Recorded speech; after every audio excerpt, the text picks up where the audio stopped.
So in the last class हम लोग ने देखा कि एक्सटर्नल जो ऑडिट रिपोर्ट जो रहता है या फिर जो एक्सपर्ट्स जो रहते हैं, ओके, तो उनका हम कितना रिलाई कर सकते हैं एज एन ऑडिटर। अगर कोई एक्सपर्ट अपना ओपिनियन देता है, ओके, तो हम उसको ब्लाइंडली लेना चाहिए या you can you have to use professional judgement. Okay, तो again, so it doesn't say that you should not use an expert. जैसे फॉर एन एग्जांपल, अगर अगर उर्वी एक ऑडिट प्लेस में जा रही है and evaluation of A building. अब इवैल्यूएशन बिल्डिंग वो तो सिविल इंजीनियर का रहेगा, इवैल्यूएटर का रहता है इंस्पेक्शन करके उसका वैल्यू बताने। अब वो जो इंडिविजुअल जो है जिसको हम बोलेंगे evaluator kind of line, okay, तो वो जो उसका जो इंफॉर्मेशन जो दे रहा है, हिज रिपोर्ट, okay, अब Urvi has to decide that is that report meeting the criteria or not. She cannot escape on the basis that okay, expert का opinion है, मैंने ले लिया and I have believed it. Okay, that's where professional judgment comes into place, irrespective of whether it is a previous audited report या फिर वो किसी professional का रिपोर्ट हो। If she is taking into consideration, it is completely on the basis of her professional judgment. Okay, seeing the requirement, she cannot say that or support her opinion based on some third person or a third party. Okay, if she believes that it is relevant and that expert opinion या फिर उसका information is sufficient and appropriate, she will take into consideration. समझ में आया?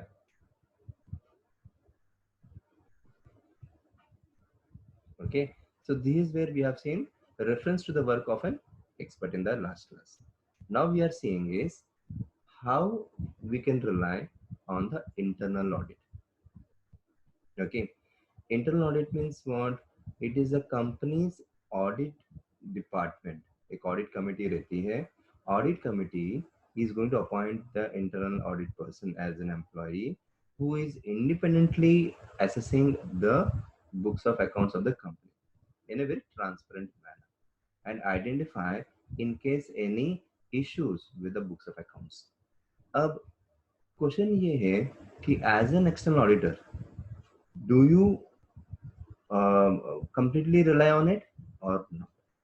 But main thing that you have to keep into consideration is अगर किसी company का और your clients internal audit mechanism जो है, अपन बोलते हैं internal audit control, internal control system mechanism जो है, अगर वो एफिशिएंट है, अगर वो एफिशिएंट है, तो आपका जो प्रोसीजर्स जो है, आपका जो प्रोसीजर्स जो है फाइनल ऑडिट, अब जो ऑडिट का जो प्रोसीजर्स है वो थोड़ा कम हो जाएगा बिकॉज उनका system is good, reliable. Okay, how you are going to decide that? Let's see this one. Relying on internal audit kind of like ISA 16 क्या बताता है is internal audit department forms part of the client system of internal control. If this is effective means अगर वो effective रहता है उनका internal control mechanism system part, तो क्या होगा? रिस्क भी कम रहेगा.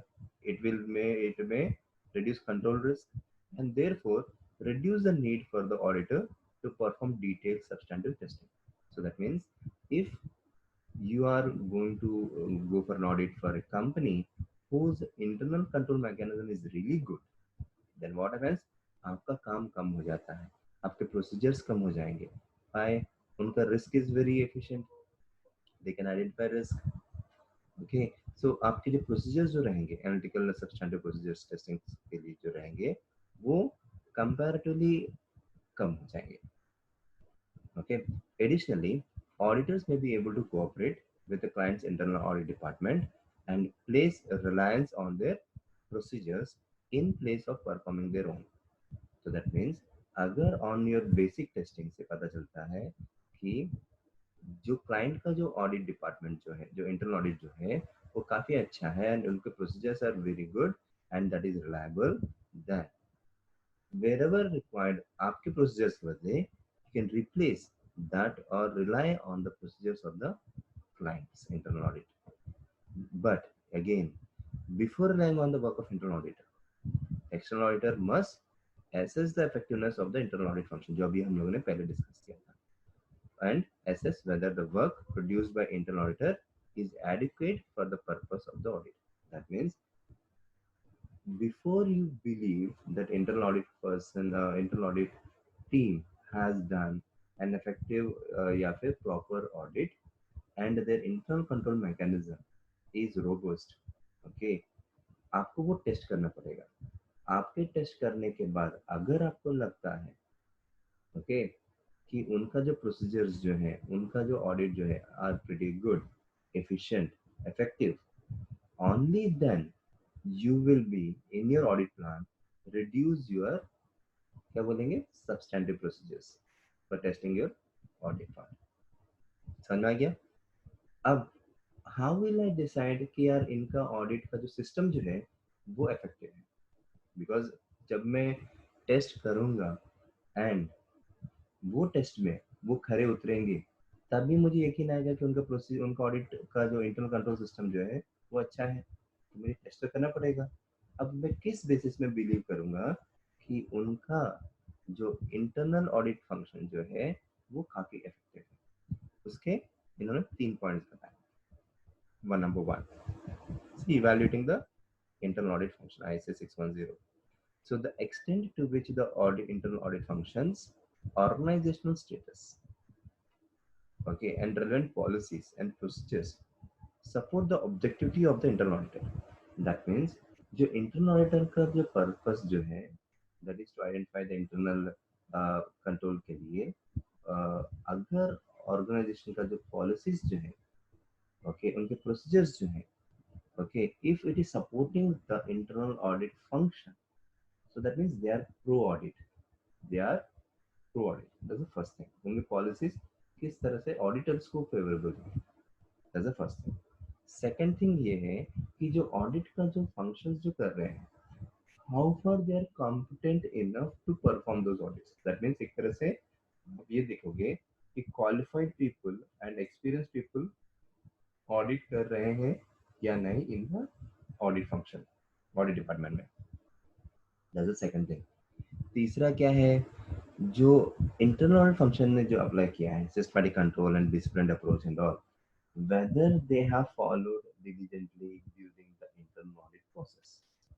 ये तीन के माध्यम से आप जज कर सकते हो कि इनका जो इंटरनल कंट्रोल मैकेनिज्म जो है क्लाइंट के कंपनी में, so that internal control mechanism is pretty good, effective, efficient. So these are the ways. अभी हम यहाँ पे देखेंगे 610 का ये तीन, that is,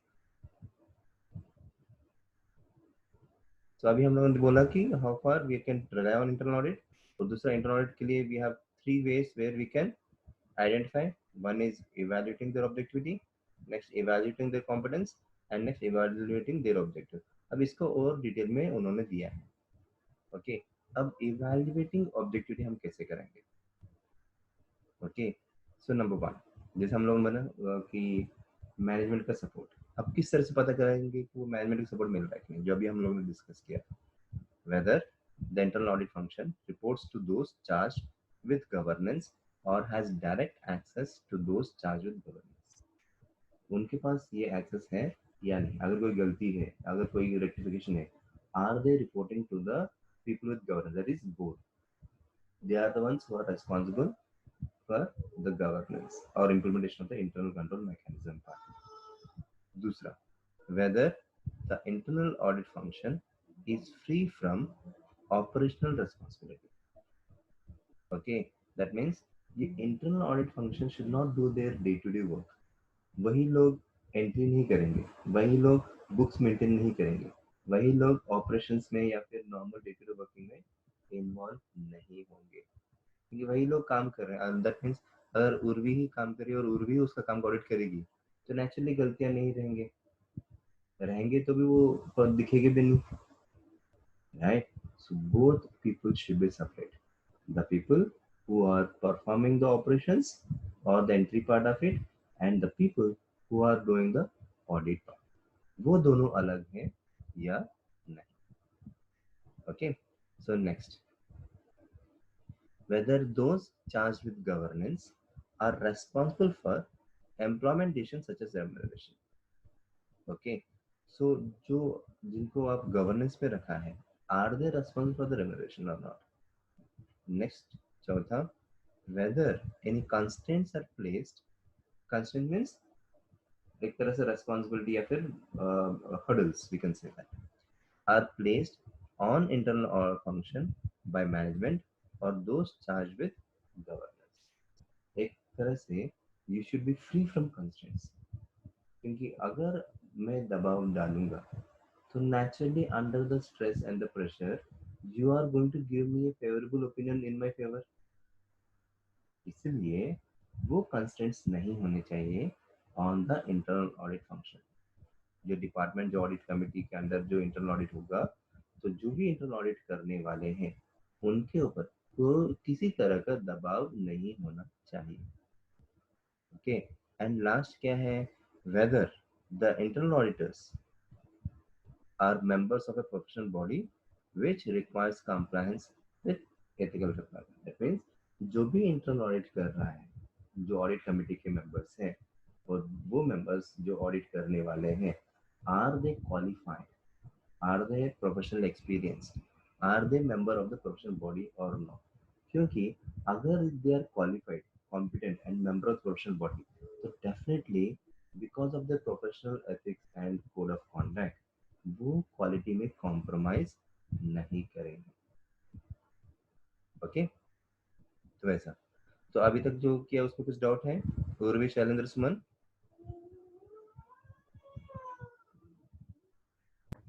no sir.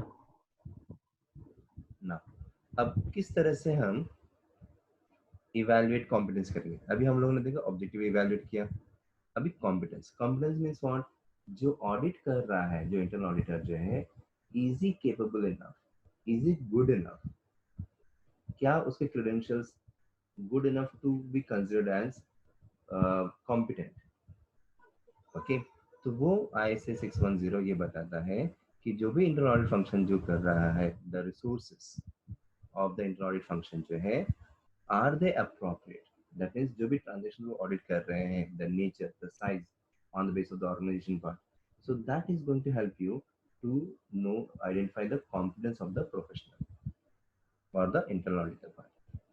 Okay, and दूसरा, whether there are established policies for hiring, training and assigning internal auditor to internal audit engagement.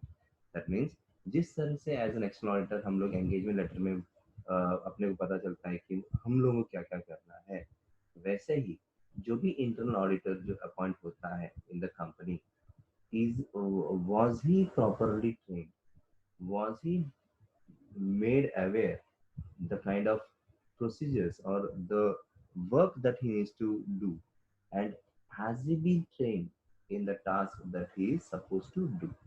तो ये अगर पॉलिसीज में है, so that means the person may be competent enough to carry on the audit. तीसरा, whether internal auditor has have adequate training, technical training and proficiency, including relevant professional qualification experience. ये same thing they have reiterated.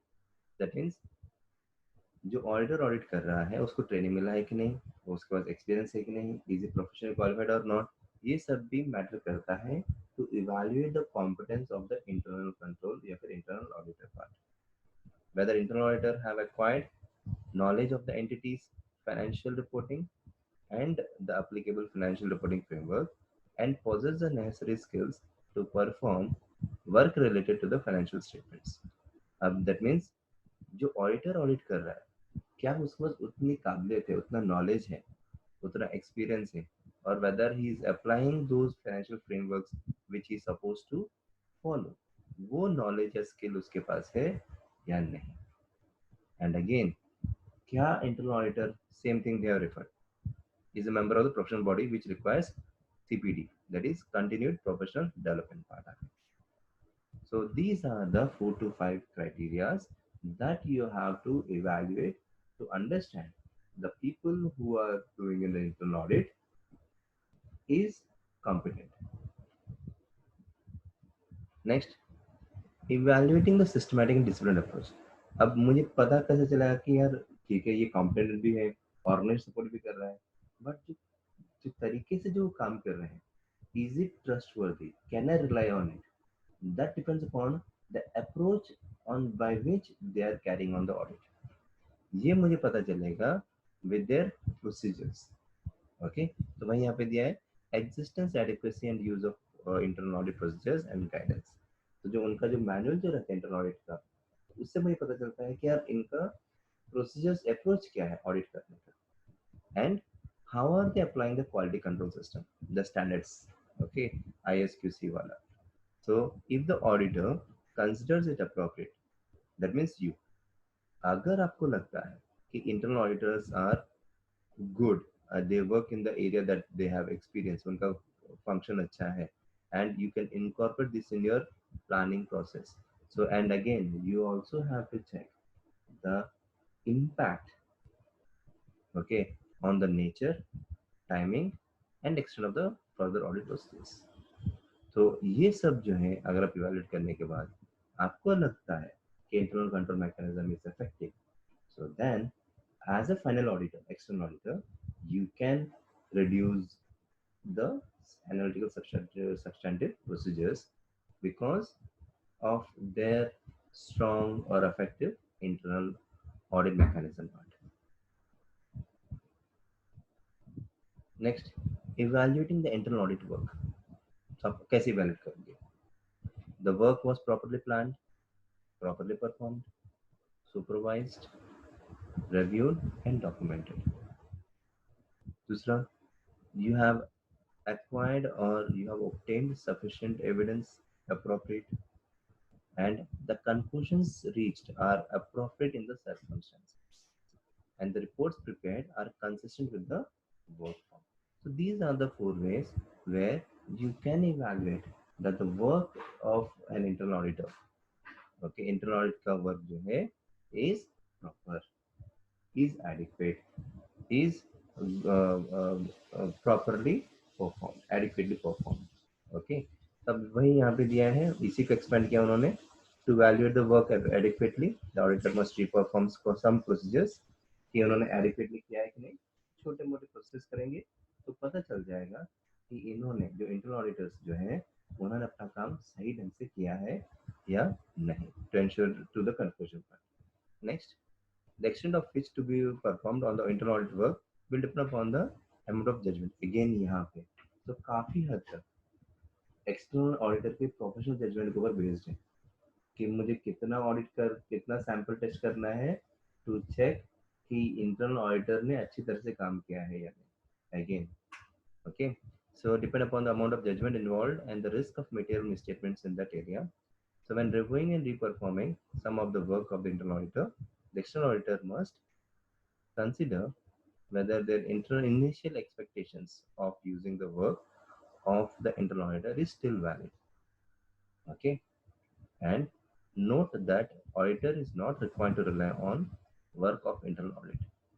In some jurisdictions, external auditor may be prohibited or restricted from using the work of internal audit. That means there are scenarios where the auditor is not allowed to view or access to the books or audit reports of the internal auditor.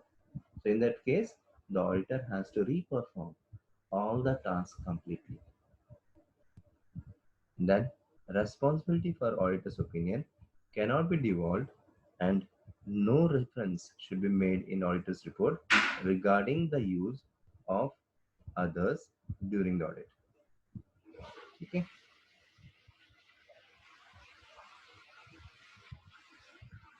ये तो हो गया internal audit की, हम लोग उसको ले सकते हैं या नहीं, कंसिडर कर सकते हैं नहीं, अगर कंसिडर करेंगे तो क्या से हम उसको इवैल्यूएट करके then we will take into consideration. ना, using the internal audit to provide direct assistance, that means हम यहाँ पे इंटरनल ऑडिटर को यूज कर रहे हैं एंड उनका डेटा हम किस तरह से यूज करेंगे in our audit report. But again it is no compulsion and based on professional judgment of the external auditor to consider the internal audit or not. But ये याद रखना कि आपका जजमेंट, आपका ओपिनियन वो सिर्फ एक्सटर्नल ऑडिटर का आपका ही है, यू कैन नॉट एस्केप कि यार इनका मैकेनिज्म मैंने देखा अच्छा लगा इसलिए मैंने ले लिया एंड यू एस्केप, और मैंने एक्सपर्ट यूज किया था उसने ओपिनियन दिया और उसी की वजह से मैंने मेरा रिपोर्ट भेज दिया। No, because at the end you are going to be the target. Okay, पूरी समझ में आया? Any doubts? No, sir. Okay. And using the internal audit to provide direct assistance में what are the things that you have to take into consideration? अब हम लोगों ने यहाँ पे देखा कि external auditor can consider internal auditors का information, right? And we can use the data. But again, while gathering audit evidence under the supervision and review of external auditor, okay, ISC 610 provides guidance to him to reduce the risk that external auditor over uses the internal auditor. ये याद रखो, क्योंकि उसका help लेना और वो आपके audit process के ऊपर हावी होना, the possibility is always there. It is very important that you are taking into consideration his assistance to the extent that you need only. आप अगर ओवर रिलाई करोगे तो his inputs might influence your opinion. So that's where it is very very important that direct assistance जो रहेगा cannot be provided where laws and regulations prohibit such assistance.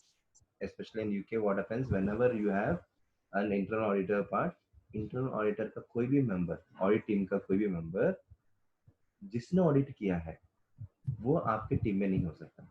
Normally क्या होता है ना, external audit जब अपन करते हैं तो one of the employee of the organization should be a part of the audit team to understand or to check whether the audit process is transparent or not. But again, external auditor क्या करता है, वो ये भी देखता है कि इसका कोई लेना देना नहीं है in the audit, he is not going to report to the management and he has access to all the information of the company. ये तीनों का वो ख्याल रखता है and only then he is going to be a part of the team. क्योंकि एक undertaking हम लोग मैनेजमेंट से लेते हैं कि ये बंदा आपको कोई भी इंफॉर्मेशन नहीं देगा। Otherwise what happens, indirectly client आपको इन्फ्लुएंस करेगा through his employee to give a favourable opinion, क्योंकि आपका हर काम उसको पता चल जाएगा, राइट? तो वो disclosure, non disclosure agreement has to be signed by the employee जो एक्सटर्नल ऑडिट का टीम का हिस्सा है। You are a point, so it is very important on those lines. तो यहाँ पे देखते हैं what are the things we have to consider. One, direct assistance cannot be provided where laws and regulations prohibit such assistance. Okay, next, the competence and objective of the internal auditor where threats to objective are present, so again you have to manage those acceptable levels कि वो threat का जो है वो कहाँ किस हद तक वो acceptable है, that you have to consider. तीसरा, external auditor must not assign any work to the internal auditor which involves significant judgment. That means जो key works जो है, जो main काम जो रहता है, की डिसीजंस या की टास्क, वो इंटरनल ऑडिटर या फिर उनके टीम मेंबर को नहीं देना है। ओके, इनफैक्ट देना भी नहीं चाहिए। ओके, इस high risk of material misstatement और which internal auditor has been involved. चौथा, the planned work must be communicated with those charged with the governance, so agreement can be made, जो भी अपन ने डिस्कस किया, that use of internal auditor is not excessive. Okay, so these are the four things that you have to take into consideration when you are considering the use of an internal auditor. Okay, and information. जब आप agree करते हो कि मैं internal auditor को use करता हूँ तो what you have to get into writing, देखो क्या क्या मुझे लिखना है और बाद में उसको डॉक्यूमेंटेशन भी करना है। डॉक्यूमेंटेशन मीन्स जो आपने वर्बली डिस्कस किया उसको लिखित रूप में, like you are taking into writing and both the parties are taking into consideration, signing it, that is document. Okay, अब यहाँ पे हम लोग देखेंगे कि इंटरनल ऑडिटर क्या क्या डायरेक्ट असिस्टेंस आप एग्री करते हैं with the management. Number one, management must agree in writing that internal auditor can provide such assistance and that they will not intervene in that work. That means management इसमें कोई दखल अंदाजी, they are not going to intervene in the work of the external audit team. Okay, दूसरा, The internal auditor must provide written confirmation that they will keep the external auditor's information confidential, जो अभी अपन ने discuss किया था. Okay, means अगर वो internal auditor आपका team का मेंबर है, बनता है ड्यूरिंग प्रोसेस ऑडिट, तो उसको राइटिंग में देना पड़ेगा कि जो भी काम ऑडिट के द्वारा दरमियान जो हुआ है, दौरान जो हुआ है, that he is not going to disclose it and keep confidential. तीसरा, external auditor will provide direct supervision and review the internal auditors. ये self expected. During the direction, supervision, review, the external auditor should remain alert to the risk. क्योंकि internal auditor है, एक तरह से आपके ऊपर बैठा, so you have to be very careful regarding the competency and objectivity of that internal auditor. अभी documentation में क्या क्या मैं डॉक्यूमेंटेशन लूंगा, यहाँ पे देखो क्या डॉक्यूमेंट करना है. 1, the evaluation of internal auditors objectivity and competence. 2, the basis of the further decisions regarding the nature and extent of the work performed by the internal auditor. 3, the name of the reviewer and the extent of the review of the internal auditor's work. Then the written agreement of management mentioned above and the working papers produced by the internal auditor. ये सब you have to get it document. Now, तो हम लोग ने देखा during the audit process you can involve experts opinion, बाहर वाले, you can involve the internal auditor's work. Now, there are few areas where you are relying on the third persons, है कि नहीं. हम लोग क्या करते हैं कि जैसे शैलेंद्र की कंपनी है, अब शैलेंद्र कंपनी वो तो बिजनेस कर ही रही है, लेकिन they must have outsourced थोड़ा काम to the third party, to a different organization. पर जैसे हम लोग आउटसोर्स करते हैं ना, जैसे यूएस कंपनी आउटसोर्स करती है इंडिया प्रोसेस के लिए, यूके कंपनीज, तो जब आउटसोर्स करती है तो थर्ड पार्टी आ जाती है, सर्विस ऑर्गेनाइजेशन आ जाते हैं, जैसे पेरोल आउटसोर्स करते हैं, कलेक्शन टीम कलेक्शन आउटसोर्स, जैसे banks they outsource their collections third party को दे देते हैं, या पेंशन मैनेजमेंट वो थर्ड पार्टी को देते हैं, they will manage the pension part of it. ये सब जब आउटसोर्स करते हैं, so what is their role in the audit part of it? And how are the auditors are going to see them while doing their audit part? किस तरह से वो information ले सकते हैं, क्योंकि जब आप third parties approach करते हो तो you should have appropriate authority by the management कि आप वो पर्टिकुलर ऑर्गेनाइजेशन या सर्विस कंपनी से आप इंफॉर्मेशन ले सकते हो for the purpose of audit. ठीक है, तो हम यहाँ पे वही देखेंगे. So many companies use service organizations to perform business functions such as payroll processing, that is HR and all, receivables collection, that means recovery, and pension management. ये तीनों जो है कंपनीज रिलाई करते हैं, एंड इनका impact on the audit should be taken into consideration. जब आप audit planning करते हैं तो ये सब भी आपको you have to bring it to the on the table, and then accordingly you have to plan your audit. Okay. Now, planning the audit part. जब आप सर्विस ऑर्गेनाइजेशंस या फिर पेरोल ये सब देखते हो, तो during your planning you have to take them into consideration. The service organisation is an additional element to be taken into account when planning the audit, and greater consideration needs to be made regarding obtaining sufficient appropriate evidence. तो जब भी आप evidence के audit evidence के लिए देखोगे तो you have to see how far the service organizations are in affecting the what we say companies performance part, and again उनका एविडेंस किस हद तक आपके ऑडिट के लिए जरूरी है. सो इसीलिए the auditor has to check whether they have an understanding of the service organisation, they have obtained an understanding of the service organization sufficient to identify the assess the risk of material misstatement. दूसरा, you have to design your procedures keeping those risks into mind. Okay, so what auditor has to do? He has to obtain an understanding. He has to obtain an understanding of the service provided. How? One, nature of service and their effect on internal control system, that is how far the service organization is affecting the internal control mechanism. क्योंकि अगर मैं payroll outsource कर देता हूँ तो definitely उनका internal control is based on और affecting, और उनका efficiency is affected by the third party. Okay, next, what is the nature of the materiality of the transaction of the entity? That means जो entity का जो है उनका materiality of the transaction you are going to assess that. Next, उनका जो interaction जो है client के साथ between the activities between service organization and the client वो कैसा है, किस तरह से है. Okay, and how far those transactions impacting the company's internal control mechanism part. All those things you have to see when it comes to the service organizations. And nature of relationship between the service organization and the entities including contractual terms. ये सब आपको study करना है before you take into consideration the audit of the client.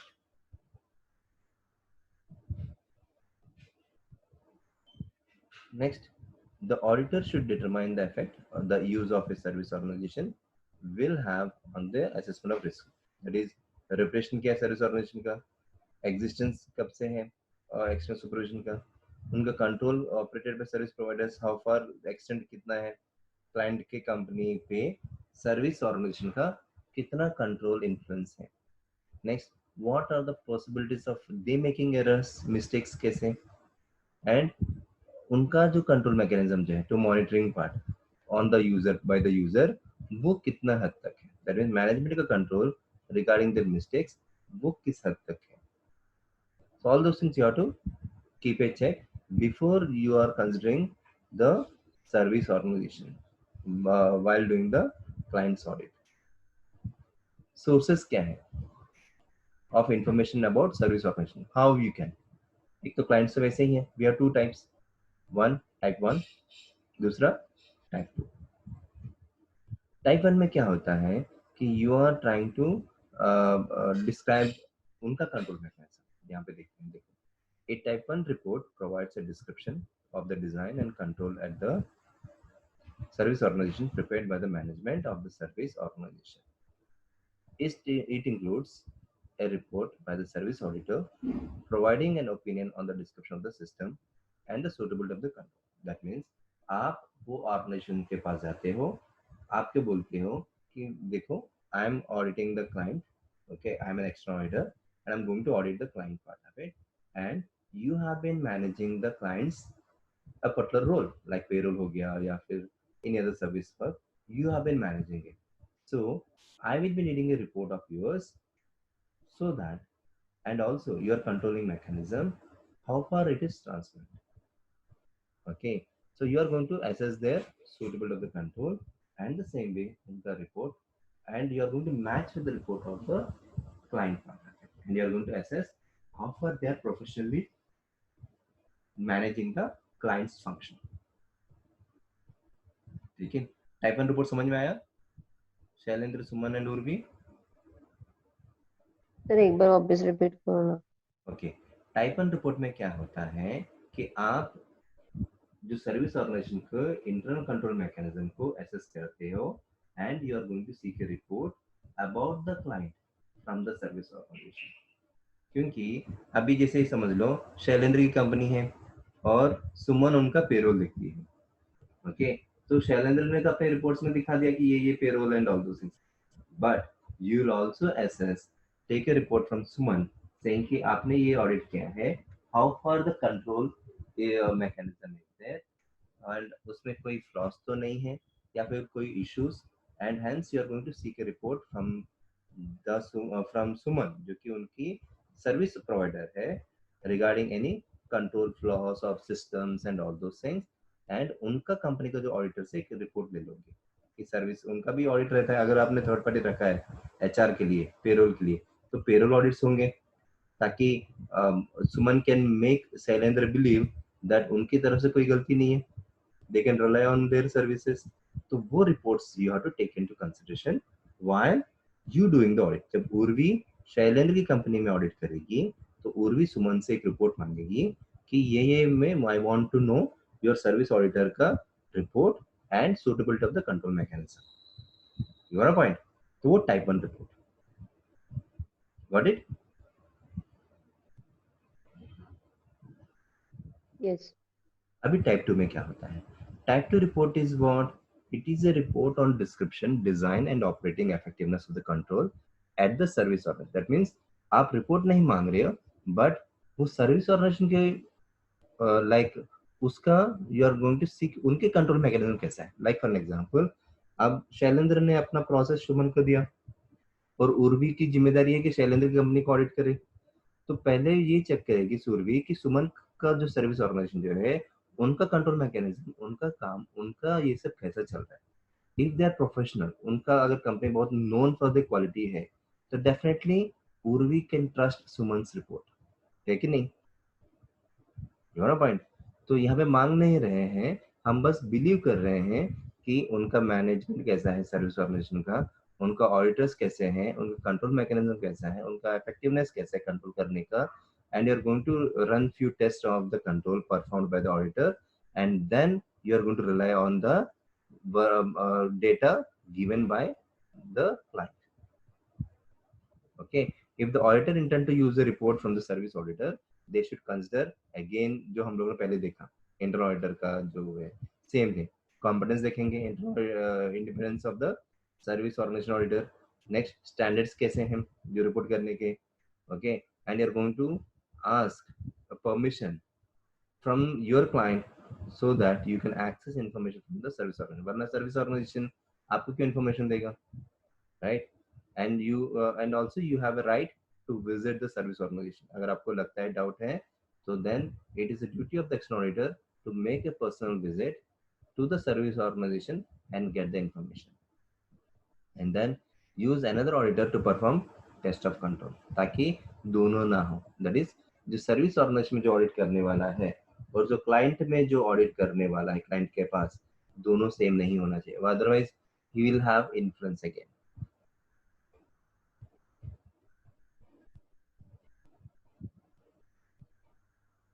And then अब हम लोग type 1 and type 2 देखा service organisation में. अगर कोई गलतियां रहती हैं, how are you going to assess that and how are you going to react to it. Okay, so responding to assessed risk, the auditor should determine whether sufficient appropriate evidence is available from the client, and if not, agar nahi hai, perform further procedures or use another auditor to perform procedures on their behalf. Okay, क्योंकि मैं auditor हूँ, I am not supposed to do their work, so I will say that कि another auditor to do those tests.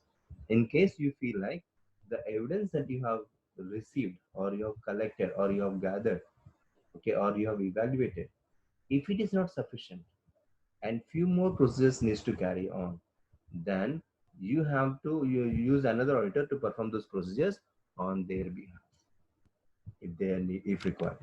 अब यहाँ पे if controls are expected to operate effectively, obtain a type 2 report if available and consider whether data covered by the report is appropriate for the audit, whether the client has any complementary control in place, the time has elapsed since the test of controls were performed, whether the test of control performed by the auditor are relevant to the financial statement assertions. Okay, so perform test of control service organizations, use another auditor to perform the test of control. ये तो अपने already देखा है. Why we do it? So that कोई fraud या फिर कोई misstatements या those things have there or not. अभी impact देखेंगे, क्योंकि ऑडिट के फायदे भी हैं, ओके, रिपोर्ट के, एंड ड्रॉबैक्स भी हैं, लिमिटेशंस भी हैं. Will see that. Impact on the auditors report, क्योंकि अगर कोई अप्रोप्रिएट एविडेंस नहीं मिलता है तो डेफिनेटली आपका ओपिनियन फेवरेबल रहता है, it is going to impact service organisation का. सब यहाँ पे देखते हैं. If sufficient appropriate evidence has not been obtained, okay, अगर आपको अप्रोप्रिएट एविडेंस सफिशिएंटली जो है, if you have not obtained sufficient appropriate evidence, okay, a qualified और disclaimer of opinion will be issued. अगर आपको कोई प्रॉपर एविडेंस नहीं मिलता है through the process part which is acceptable, then आपको opinion will B, you will put a disclaimer, you will put a disclaimer in your opinion will be issued कि भैया मेरे इसमें तो नहीं दिखा but I feel it should be further audited या फिर you are putting a disclaimer part कि इस एरिया में हो सकती है but मुझे दिखी नहीं है but chances रहने के हैं. You are going to give them a disclaimer part. Next, the use of a service organization auditor is not mentioned in the audit. आपके रिपोर्ट में कहीं पे भी कोई थर्ड पार्टी का मेंशन नहीं होना चाहिए, लाइक इंटरनल ऑडिटर या फिर थर्ड सर्विस ऑडिटर जो थर्ड पार्टी का जो रहता है, ये सब नहीं. Why? Because if you are relying on their statements, then how are you independent? If you are relying on the third person, it can be an internal auditor, it can be an external service auditor part of it, वो कहीं पे भी आपके opinion में नहीं होना चाहिए. However, उनके information आप you can use it, you can mention it in your report, but your opinion should not be based on their information. वो याद रखना. Again, reference to the work of a service organization auditor may be included in a report containing a modified opinion if it is relevant to the understanding of the modification. This does not diminish the auditor's responsibility for the opinion. वो याद रखना. अब फायदा क्या है? ये सब अपन service auditors के या फिर इंटरनल ऑडिटर्स के इंफॉर्मेशन ये सब लेके फायदा क्या? Number 1, independence. क्योंकि सर्विस ऑडिटर बाहर वाला है. Okay, because the service organization is external to the client, the audit evidence derived from it regarded to be more reliable than evidence generated internally by the client. Why? Because क्योंकि third person है, there is no compulsion, there is no influence of the client on the third person. So यहाँ पे ये बताता है कि उसका information is reliable. Next क्या है? Competence. और दूसरी बात, बिकॉज सर्विस ऑर्गेनाइजेशन क्या है, आप थर्ड पार्टी को क्यों काम दे रहे हो? Because he is an expert, है कि नहीं? तो because he is an specialist, उसका काम सही होगा, उनके चांसेस गलती करने के बहुत कम है. That's what the second point is competence part. So because the service organisation is a specialist, it may be more competent to in executing its role than client's internal department, resulting in few errors. तीसरा, possible reliance on the service organization's auditors. It may be possible for the client's auditors to confirm information directly with the service organization's auditors. वो फायदा रहता है. Next, अब जैसे फायदे हैं वैसे नुकसान भी रहेगा, राइट? तो नुकसान क्या है? The main disadvantage of outsourced service from the auditor's point of view is recorded information. Okay, access. क्योंकि थर्ड पार्टी है, उसका जगह दूसरा है, लोकेशन दूसरे हैं, मुझे गैदर करना है, टाइम पे मिल भी सकता है, टाइम पे नहीं भी मिल सकता. सो इट इज अगेन, अगर उन्होंने डिलीट कर दिया रिकॉर्ड्स तो as per the company policy, so it's very very important how far they are able to support. दूसरा, auditors generally have statutory rights of access to the client's report and to receive answers and explanation that they consider necessary to enable them to form their opinion. They do not have such right over records and information held by a third party, such as service organizations. If access to records and other information is denied by the service organizations, this may impose a limitation on the scope of the auditor's work.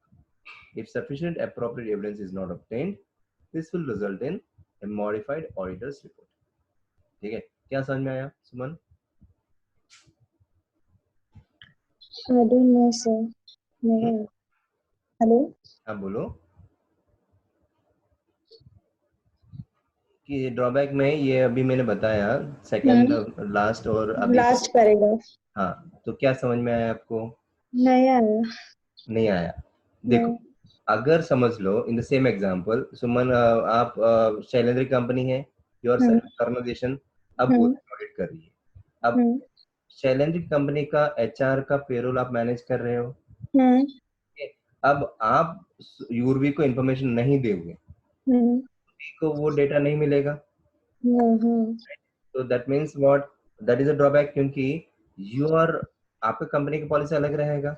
Company policies client का information is confidential and अगर उर्वी को कि मैं नहीं देती information, it is okay, we do not, data protection आ जाता है।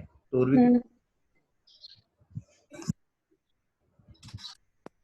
उर्वी कुछ कर सकती है? She can't do anything because Urvi is appointed for auditing Shailendra's company. That's it. She doesn't have access to the company. Shailendra की कंपनी अलग है and आपकी कंपनी अलग है. You are serving through Shailendra. That's it. तो आपकी company का data आप क्यों दोगे? आपके लिए डेटा प्रोटेक्शन। अगर हर सर्विस ऑर्गेनाइजेशन अपना क्लाइंट के बारे में ऑडिटर्स को देता जाएगा तो प्राइवेसी किधर है, कॉन्फिडेंशियलिटी किधर है, राइट? सो अगर इंटरनल ऑडिटर, अगर मुझे ऑडिटर का ड्रॉबैक ये है कि external auditor sometimes does not have access to the service organization because of confidentiality or data protection. So in that case, he will not have the information that he needs. So in that case, he cannot give a proper opinion. So then he should have a modified audit report. समझ में आया पूर्वी? Yes. Okay Shailendra, आपको समझ में आया? Yes sir. अभी अब जब टेस्टिंग की बात आती है तो auditor has 3 options, 3 type of testings. Number 1, आप 100% टेस्टिंग करो, means you are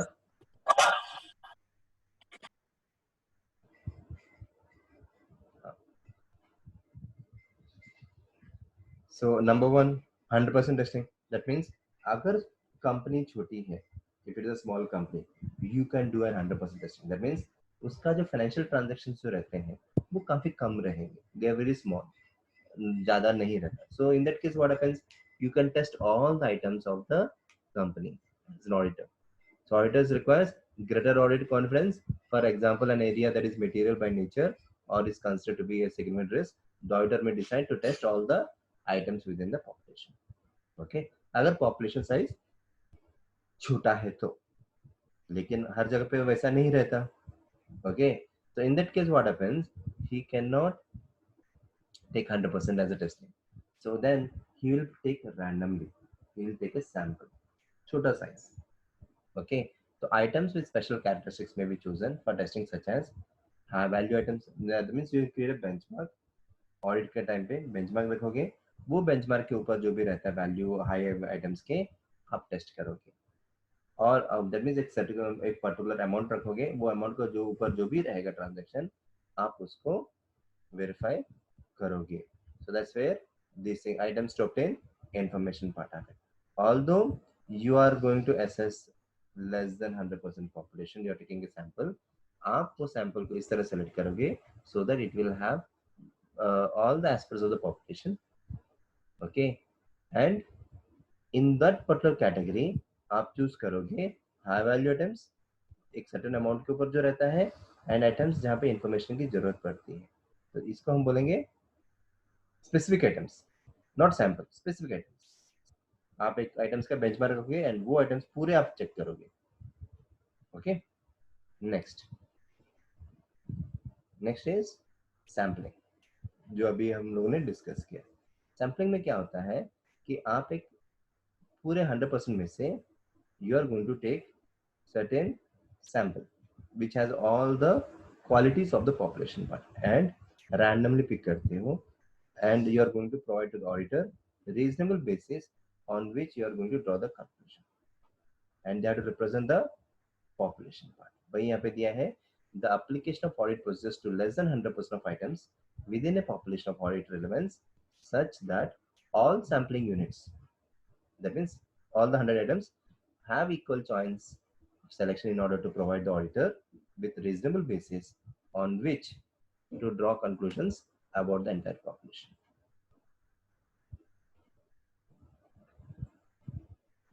Ab need for sampling, it will usually be impossible to test every item in an accounting population because of the cost involved. That means bड़ी companies or MNCs and all, so evaluating or auditing the entire 100% of the transactions मुश्किल रहेगा। तो इसीलिए हम लोग we go for sampling method, एक randomly, like समझो 10 lakh transactions है, अब 10 लाख ट्रांजैक्शन सही है कि गलत चेक करना मुश्किल हो जाता है, राइट? बट मैं बोलूंगा कि आई विल चेक 5000, बट वो 5000 10 लाख में से कोई भी ट्रांजैक्शन हो सकता है, because I am picking randomly. So that 5000 या फिर दैट 50000 या फिर दैट 10000 जो भी सैंपल रहेगा, every transaction has equal possibility, so I can pick up anything in random. अगर मुझे लगता है कि वो सैंपल में कोई गलतियां हैं, तो I can increase my sample size, I can do further testing. इसलिए sample has to be appropriate. So when sampling the auditor, when sampling the auditor must choose a representative sample. Representative means जो population को represent कर रहा है. If a sample is representative, the same conclusion will be drawn from the sample as would have been drawn had the whole population been tested. अगर सही sample size है, तो sample size में जो report आएगा, वही report will be valid and applicable to the entire population. And for a sample to be representative, it must have the same characteristics जो अभी अपन ने discuss किया. क्या जो population का जो characteristics है, that means जो population का जो कैरेक्टरिस्टिक्स है वही सैंपल का भी कैरेक्टरिस्टिक्स होना चाहिए. Only then you can relate the sample with that of population. अगर समझ लो सैंपल आपने 10,000 लिया, उसमें 1000 गलतियां हैं, तो 1 लाख में कितना होंगे? 10,000 गलतियां होंगी, because you are taking the sample size. तो वैसा if the sample is representing the population, then sample के बेसिस में you can draw the conclusion. तीसरा, in order to reduce sampling risk and ensure the sample is representative, the auditor can increase the size of the sample selected or use stratification. Stratification एक तरह का method है जहाँ पे you are breaking down your population into smaller parts. Stratification means आप अपने population को like पूरे 10 लाख ट्रांजेक्शन हो गए, उसको आप एक प्रोसेस के माध्यम से you are creating a sample, कम कर रहे हो. So what is stratification?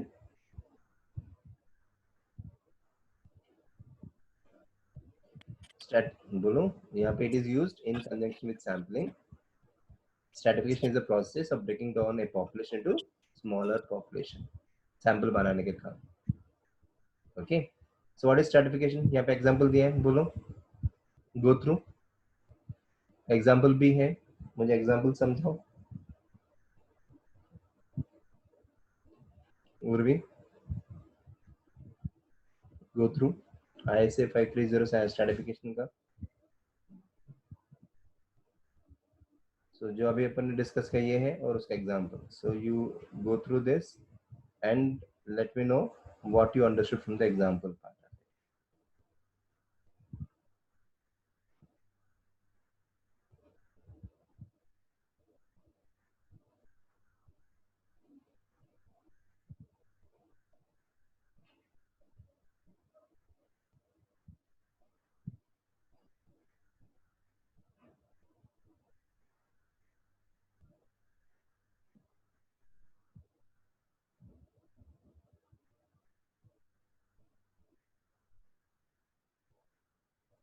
हो गया? बोलो उर्वी.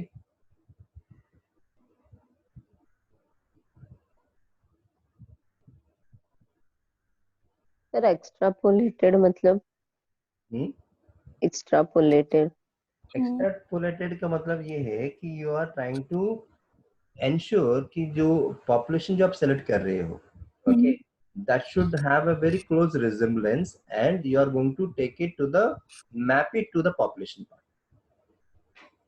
जो भी सैंपल आप ले रहे हो उसको आप मैप कर रहे हो that it is representing the exact population part. Okay. Okay क्योंकि एट द एंड आपको सैंपल को पॉपुलेशन के साथ रिलेट करना है. जैसे अगर समझ लो मैंने आपको 10 क्वेश्चंस दिए और आपके दो 2 क्वेश्चंस गलत हैं, तो 80% राइट. तो देन आई विल से कि यार 10 अगर 10 में से अगर 8 राइट हैं तो 100 में से 80 राइट होंगे.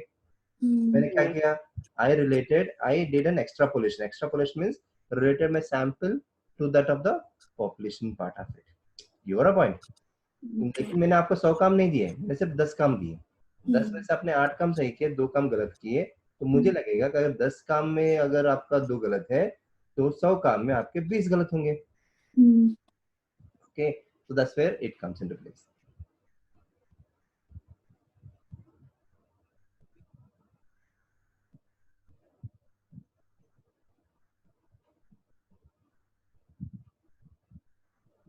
क्योंकि अगर छोटे सैंपल साइज में आपको 10 में से 2 गलत आपको बड़ा नहीं दिखेगा, लेकिन जब ट्रांजैक्शन साइज और वो देखेंगे, वैल्यू देखेंगे, 10 में से 2 गलत है, 100 में से 20, 1000 में से 200, अगर वही 1 लाख में से 20,000, तो जैसे जैसे ट्रांजैक्शन साइज बढ़ जाएगा, 20,000 कम नहीं है। अगर एक ट्रांजैक्शन अगर हाई वैल्यू रहेगा तो कंपनी लूट जाएगी, फ्रॉड हो जाएगा। Got a point? So the moment you are going to increase the size, sample size to I'm extrapolating, and उसमें गलतियां ज्यादा हो जाती हैं, तो it is going to be a grave mistake. grave का मतलब ही है संगीन, so it is more like fraud आ जाएगा। यहाँ पे 3 रेवेन्यूज है, product A, product B, product C. पहले ऑडिटर प्रोडक्ट ए में देखेगा, उसमें वो सैंपल चूज करेगा, उसमें अगर उसको 20% गलती या 10% गलती मिला तो वो कैलकुलेट करके रखेगा, देन प्रोडक्ट बी का भी सेम करेगा। अगर उसको ज्यादा के ट्रांजैक्शन में गलती मिला तो प्रोडक्ट सी का कंसीडर करेगा कि इमटेरियल है। राइट, क्योंकि वो देखेगा ए बी में ही गलतियां हैं तो सी में भी गलतियां रहेंगी, सी में भी गलतियां रहेगी। You are a point, the same thing जो कि अपन ने किया था। Very good. अब जब अपन सैम्पलिंग बात करते हैं तो वी आर टॉकिंग, अभी थोड़ा हम स्टैट्स देख रहे हैं यहाँ। स्टैट्स में स्टैटिस्टिकल एंड नॉन स्टैटिस्टिकल रहता है। दैट इज सैम्पलिंग जो रहता है, एक स्टैटिस्टिकल सैम्पलिंग, दूसरा non statistical. Okay, non statistical means जो वो as an auditor you have an influence. अब स्टैटिस्टिकल सैम्पलिंग मींस रैंडम। समझ लो फॉर एग्जांपल, मेरे पास 10 सेब हैं एंड मैंने बोला कि उर्वी आप 10 में से 2 पिक करो। That means this the picking of 2 apples, every apple has equal chance, है कि नहीं? Right? So अगर मेरे पास 10 एप्पल हैं and I've asked Urvi to pick 1 apple, so that means every apple has an equal chance to get picked, right? उसको हम बोलते हैं random sampling, random selection of the sample. That means every transaction of the population has an equal chance of getting picked. Okay, and it can be present in any form. दूसरा probability theory. Probability theory यहाँ पे possibility of happening, what is the possibility of happening और evaluation of the sample event.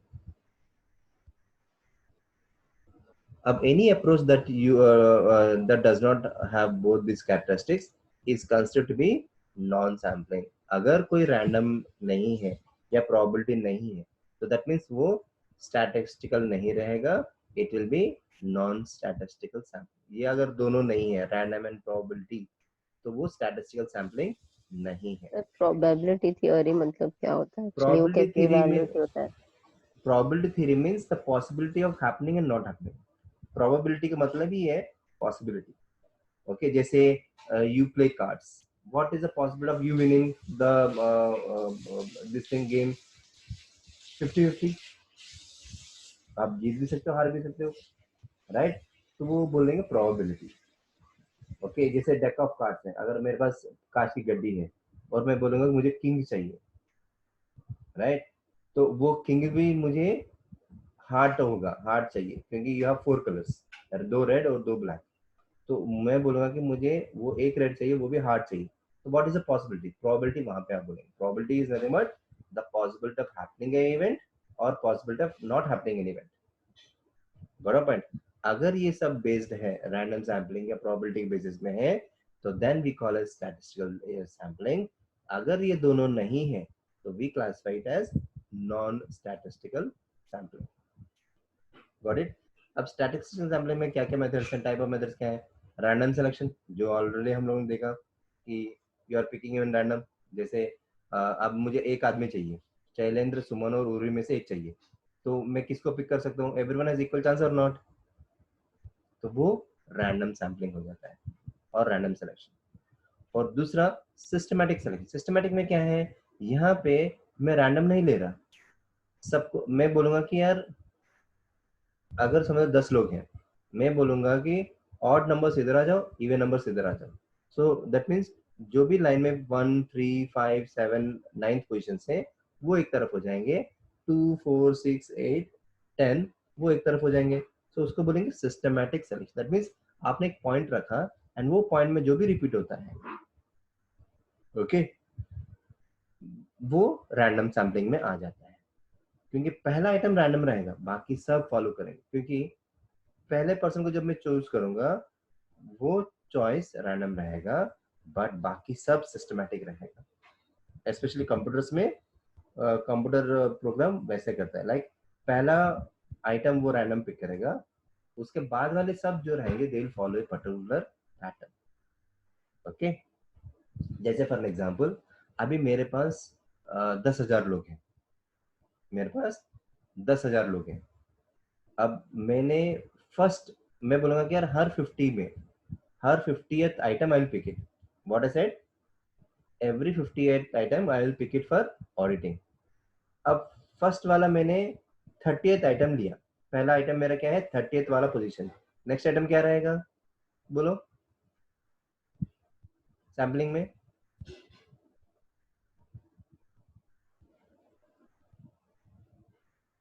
Shailendra, सुमन, उर्वी. 80. 80. अब 80 कैसे आया? 30 के बाद 50 count किया. फिर उसके बाद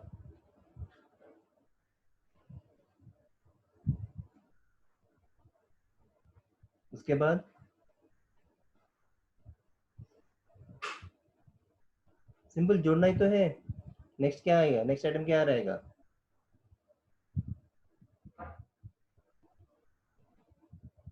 130. 130, फिर 180, फिर 130, फिर 280, 230, 280, राइट. वही अगर मैंने पहला जो है 30 के बदले मैंने 40 ले लिया तो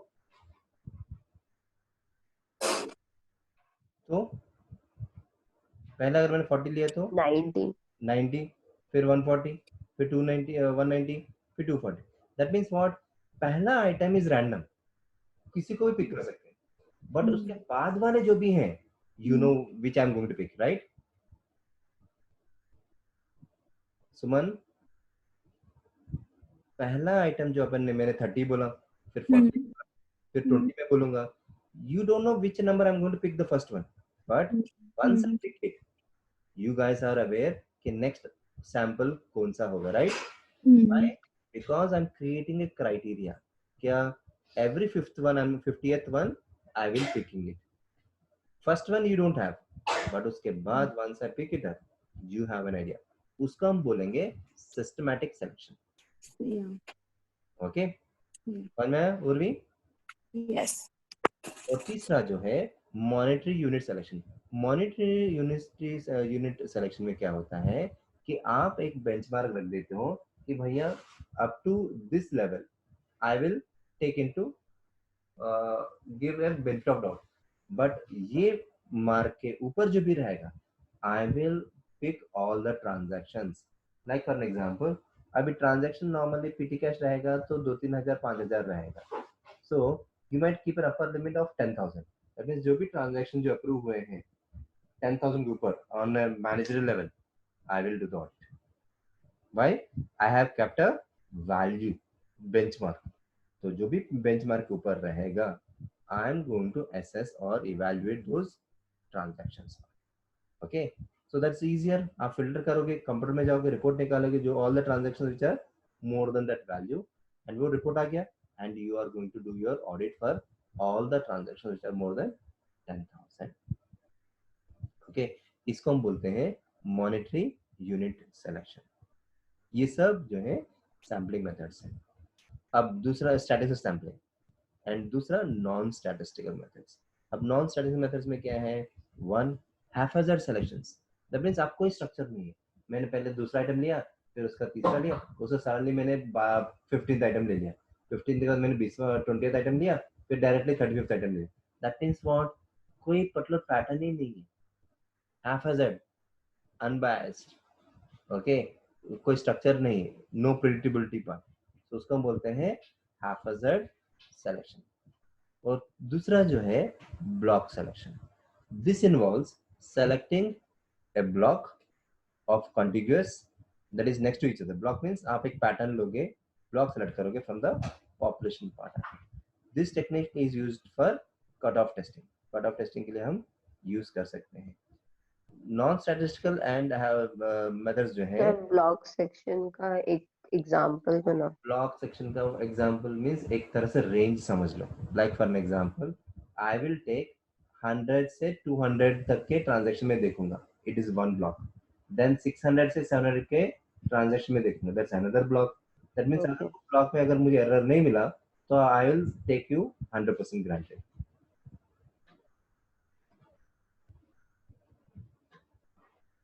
ठीक है.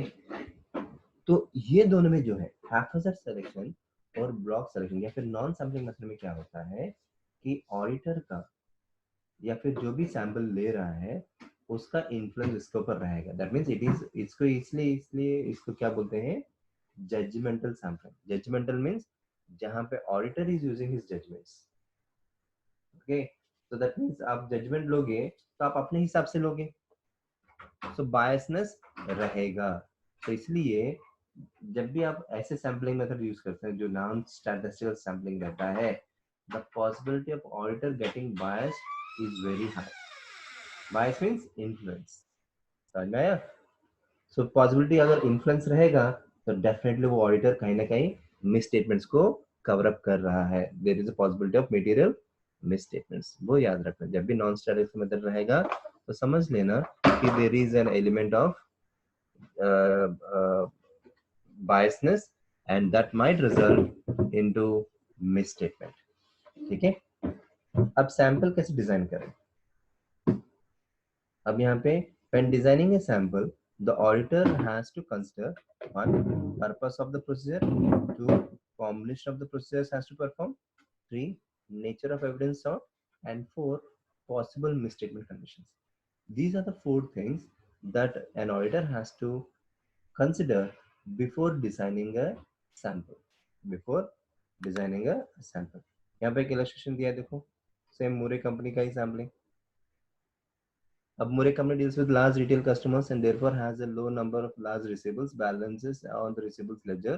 Given the low number of customers with a balance on Murray company, receivables ledgers all balances would probably be selected for testing.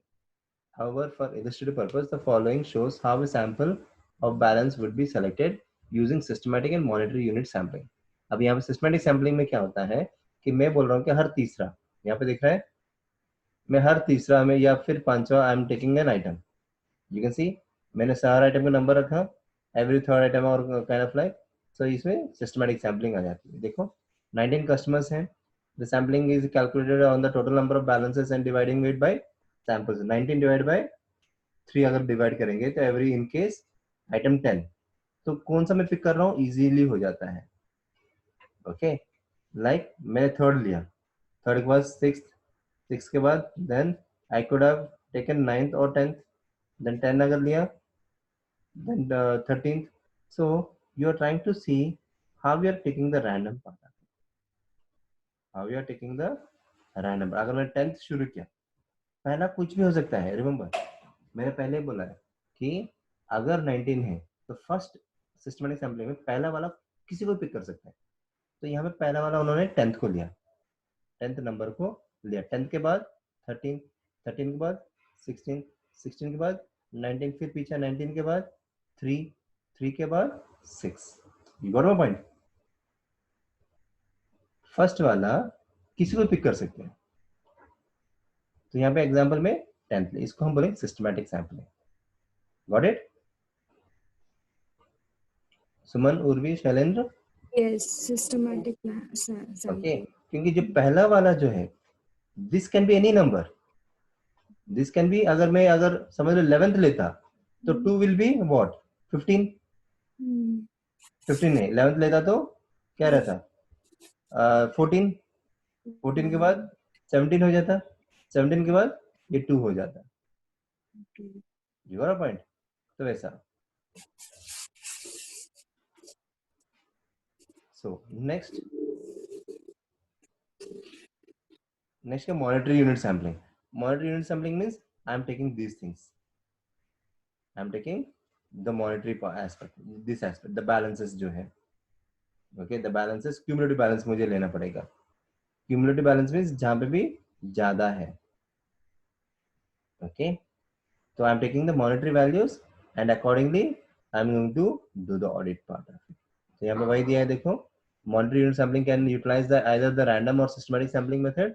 This example illustrates systematic sampling method. तो ये जो एग्जांपल जो अभी अपन नीचे देख रहे हैं मुरे कंपनी का, हम लोग सिस्टमैटिक सैम्पलिंग देख रहे हैं of the monetary part. So यहाँ पे क्या है, the sampling interval is calculated by taking total value on the ledger, okay, total value of the on the ledger and to the nearest thousands dollars and dividing the sample with the size. यहाँ पे 6 कितने हैं, dividing the sample with the size of 6 के size में। The sampling interval is therefore, अगर मैंने divide by 6 किया तो कितना है, 3,51,000। तो जहाँ पे भी 3,51,000 तक हो रहा है ऐड करके, I'm taking those samples. Again, पहला वाला randomly होता है, उसके बाद मैं क्या करूंगा, 351 ऐड कर दूंगा, उसके बाद मैं क्या करूंगा, 351 ऐड कर दूंगा। तो जहां पे वो ऐड करके जो वैल्यू आता है वो वैल्यू में ऑडिट करूंगा। तो उसको हम बोलेंगे सर व्हाट वी से systematic method of the monetary unit part. तो जैसे यहाँ पे मैंने ये डिसाइड किया कितना 31,000 मुझे लेना है डॉलर्स, तो रैंडमली मैंने पिक किया, तो फर्स्ट वाला ये आया, तो 233 प्लस 351 कितना आएगा, 233 प्लस 351। तो पहले मैंने क्यूमुलेटिव ले लिया, क्यूमुलेटिव 233 किधर आ रहा है, फॉलिंग इन दिस। सो मैं ये ब्यूटीफुल गेम को ऑडिट करूंगा। इसका प्लस 351 क्या था, कितना है, 584। 584 means it is falling in E001। तो इसको ऑडिट करूंगा, तो 584 प्लस 351 कितना रहेगा, 584 प्लस 351 कितना रहेगा, बोलो, 584 प्लस 351 932. 932। अभी 932 यहाँ पे will be auditing Gilberts. 932 means 932 कैसे रहेगा, 584 plus 351 is 935। Okay, 935 will be Gilberts. फिर इसको मैं फिर 351 ऐड करूंगा, I will get 1286, I am auditing Jockey. And again मैं 351 ऐड करूंगा, तो 1637 I will be auditing the oval. फिर मैं 351 ऐड करूंगा, तो I will be auditing the vendors. So that means पहला वाला जो है it is random, like I said, systematic sampling में पहला वाला रैंडम रहेगा, उसके बाद से I will be adding 351 and then that particular customer का मैं ऑडिट चेक करूंगा। समझ में आया? Got it? Purvi, Shailendra, Suman? Yes. Okay, next, evaluate deviation misstatements in a sample. ठीक है, ये वाला जो है हम लोग परसों के क्लास में डिस्कस करेंगे, ये वाला पॉइंट से। ठीक Okay. है, तो this part is a new part. तो यहाँ तक समझ में आया उर्वी? Yes. Hello. हाँ, समझ में आया? हाँ हाँ समझ में सर, मैं प्रीवियस चैप्टर्स के लेक्चर्स नहीं हुए, मुझे लिंक नहीं सेंड किया। वो वही ऑडिट में आपका जो लॉगिन आईडी पासवर्ड में जो है ना,